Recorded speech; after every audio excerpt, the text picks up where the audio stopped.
So the next talk is on OpenFlow support. This is a request that I have heard from day -1 in TeraFlow. So it's great that Mohamad presents this. So let's welcome him.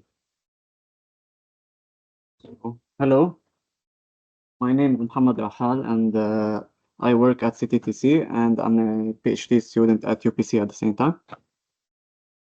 So this is the agenda. First, I'm going to talk about the motivation, the background, the proposed architecture, the workflows. I'm going to give a REST request example, and service overview, a demo video, and then a conclusion and a future work. So first of all, the motivation, as you know, succeeding in a dynamic intra-data center connectivity has become so crucial. The growing cloud native and edge deployments need fast automation, and also increasing usage of cloud services requires high system availability and high levels of reliability to maintain service quality failures and cloud infrastructure. And moreover, you know that OpenFlow-based SDN is increasingly deployed in various networking devices, and software to facilitate deployment for inter and intra-data center connectivity. Mainly, I'm focusing a lot on inter and intra-data center connectivity because my PhD revolves about this topic. So, background. First of all, Silva. It's an open source cloud software framework founded by the Linux Foundation. It was developed to address complex requirements for TelcoEdgeCloud industry. ATSI TeraFlowSDN, we have been speaking a lot about it. It's an open source system that provides cloud native as a functionality for managing large scale networks.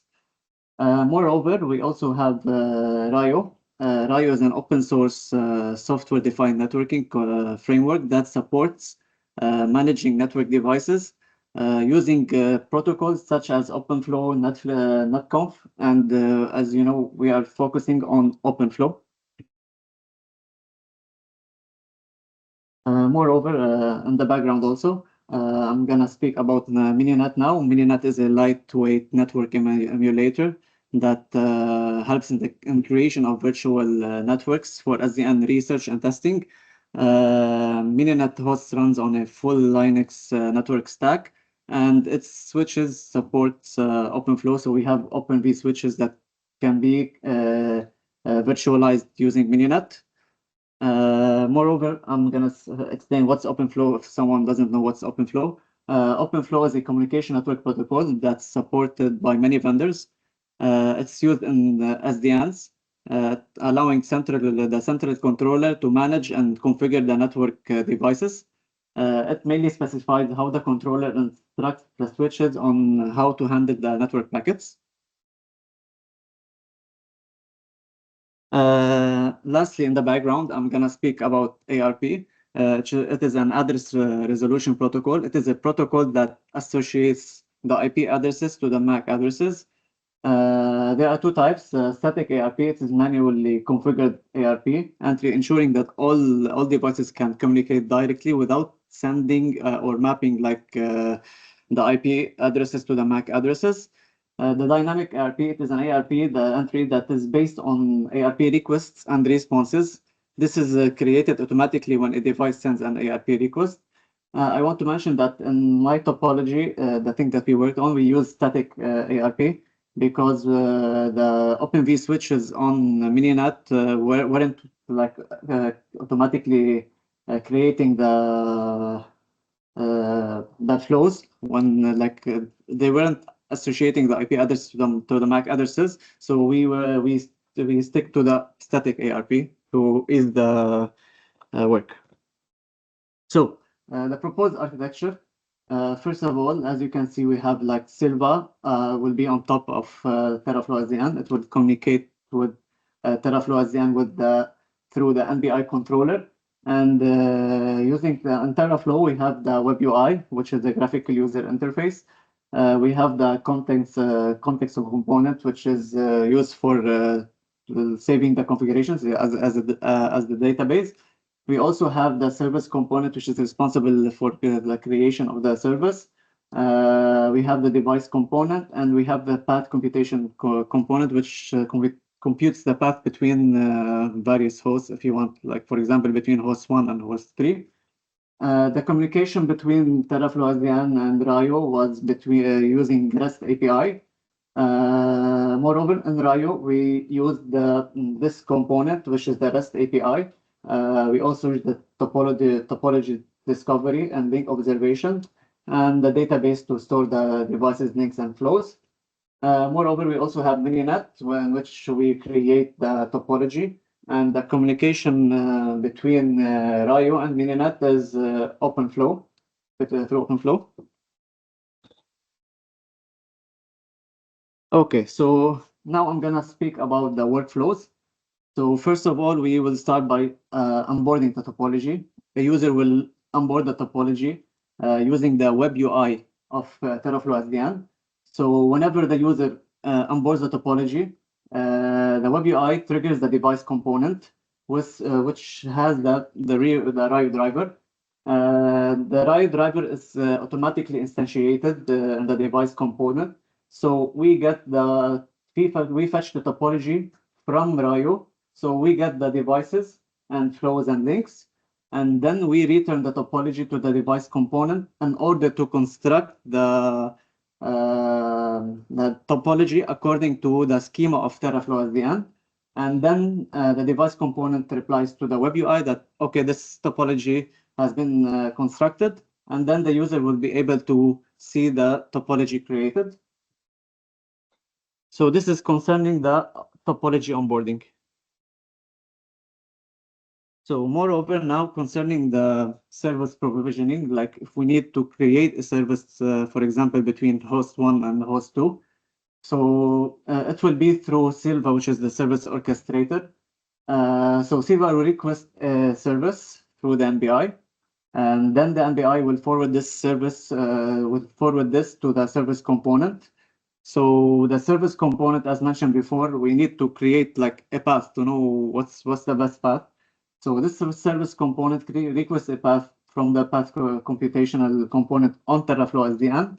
And then when we have the computed path, we also have a service handler on TeraFlowSDN, because, you know, like we have various services on TeraFlowSDN. So the service handler related to this service will be instantiated.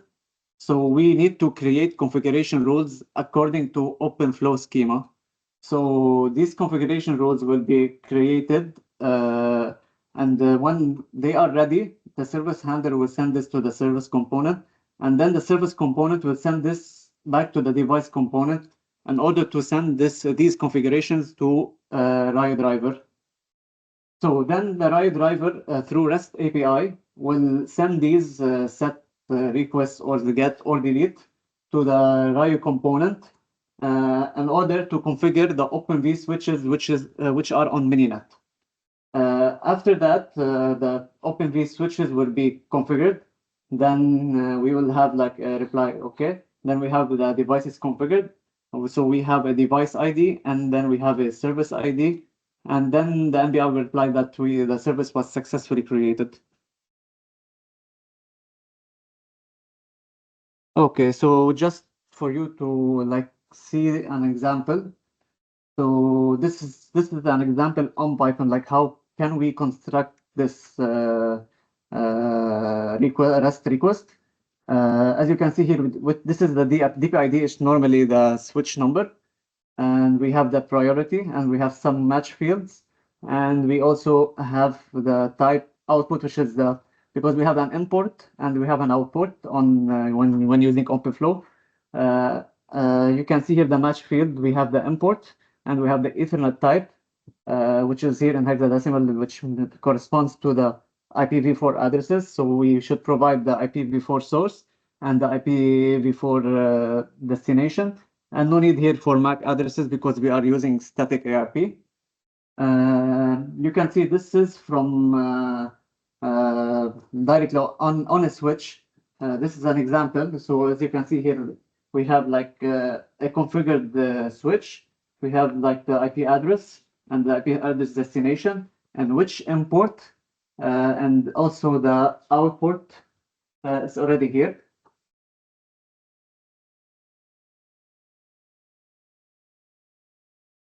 Okay, so here I'm gonna like show you an example of like a service overview. How will the packet move? So for example, if we need to create a service between H1 and H3, the packet will move from H1 through port 0, then to S2 import 3, then output 1, and same thing for S1 import 1, output 2, then in switch 5 import 2, output 3 until it reaches H3. Now I'm gonna show you a demo video.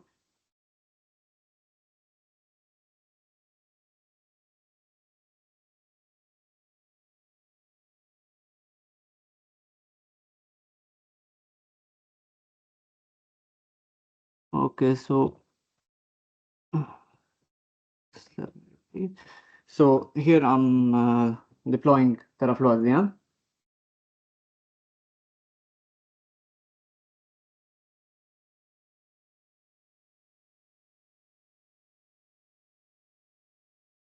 Here I'm clearing everything on Mininet.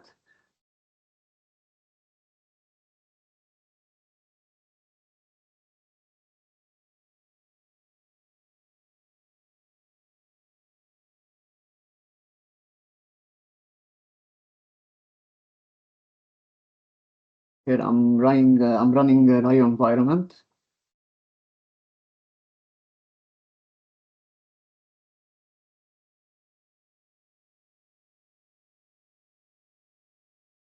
Then as you can see, sorry.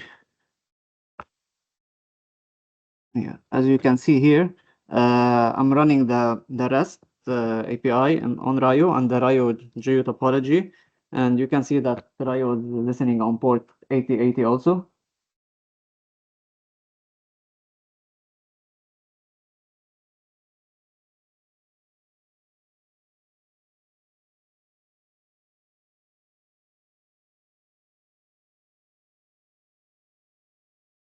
So here I'm running the topology that I created, which is my custom topology. It's up on Mininet with a static ARP, as mentioned before. It's good to mention that on Mininet you can create your own topologies using a Python script.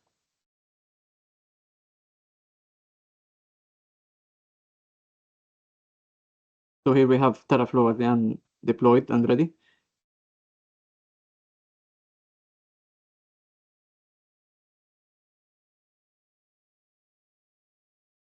So here I'm onboarding the topology. As you can see here, sorry, the topology was onboarded.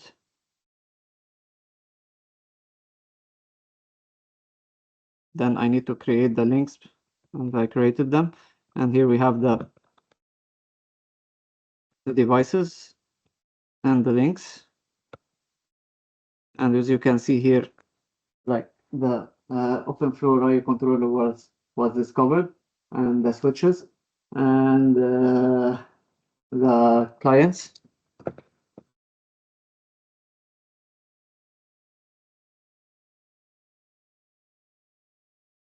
Here you can see the endpoints and the links and everything that's connected to the Rio device. And as you can see here, we don't have any service. And this is the topology. You can see that we have Rios in the middle.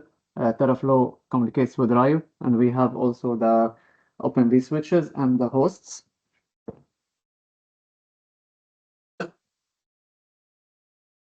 And this was used like to make sure that everything is running okay on Rio. This is directly on Rio, and as you can see, it's accessible through port 8080. And you can also see like the switches that Rio is reading from Mininet with their DP IDs and everything. So then we need to create like a service. So in order to create a service, we will use the IETF layer 3 VPN server that TeraFlow supports. And as you can see, this is the file. We provided here the IP addresses and H1 and H3.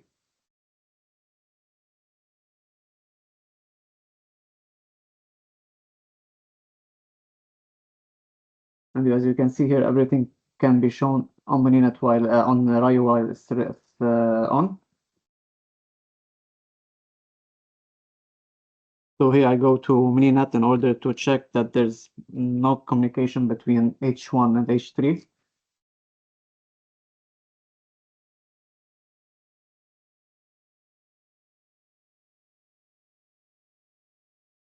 And here we will post to create the service.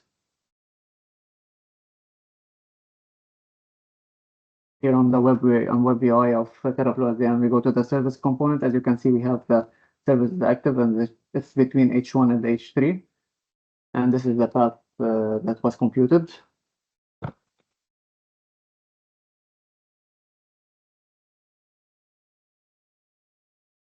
And then I'm going back to Mininet to check that the communication between H1 and H3. As you can see, it was successfully created. So now I'm gonna just end it with the conclusion.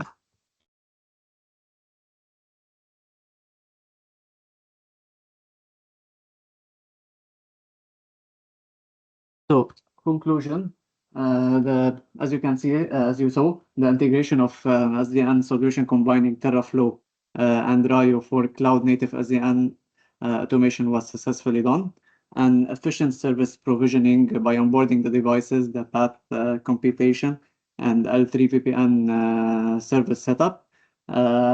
We facilitate Silva's role in cloud and edge management. The usage of Rayo's OpenFlow capabilities for dynamic flow control and programmability. And then as a future work, we need to explore Silva for data center orchestration with TeraFlowSDN, because as you saw on this project, like that post request was done directly on the MBI. We need to investigate more about Silva, and I've been in contact with the persons like in the Silva project in order to like develop this communication between TeraFlowSDN and Silva for as a future work. Thank you. Any questions?